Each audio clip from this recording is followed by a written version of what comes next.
I'm going to take a little more extra time with this because this is the first print we're making today. Now, if I relieve somebody and didn't know whether or not I needed to add ink to this, what I can do is I can listen.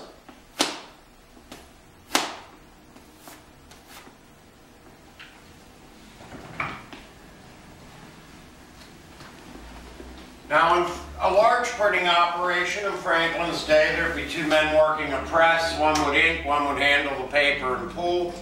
They would get a rhythm going and put out a sheet about every 15 to 20 seconds. So if you were a journeyman printer, you came to work in the morning, shop master said, I need 2,000 of these, you'll make your quota. The paper that they were using was a product of recycling. Printers and paper makers wanted your old rags, your old clothes. They were particularly interested in what was called small clothes, what you wore next to your skin. Things like shirts, chemises, breeches. These were boiled into a pot, beaten to a pulp, and screened into paper. Until the invention of the cotton gin made cotton affordable, most people were wearing linen small clothes. So they were using a paper that was nearly 100% linen rag. Today that's expensive. We're using 100% cotton rag paper. In fact, it's very similar and comes from the same place as the paper that is used for American currency. The paper is kept damp. That's what that box-like contraption does. And what that does is that opens up the pores in the paper, and the ink is actually absorbed into the fibers of the paper. Put that down, we put this down.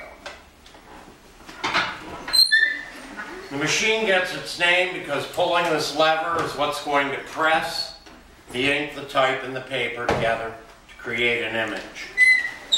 Because what I am printing is larger than my platen, which is what that block is called, I have two pulls on this to ensure that I have even pressure.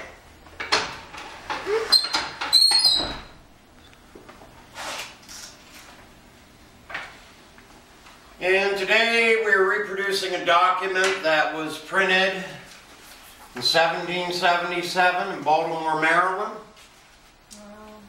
And what had happened? Well, in January of 1777, Congress had been meeting in Baltimore because they were afraid the British were going to take Philadelphia.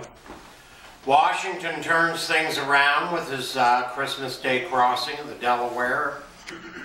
He scores a military victory at Trenton, repeats the maneuver 10 days later, scoring victories at Trenton and also at Princeton, and he maneuvered the British Army back to the outskirts of New York.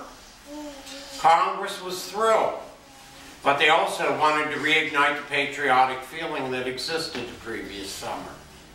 So they went to the best printer in Baltimore, who was a woman, Mary Catherine Goddard.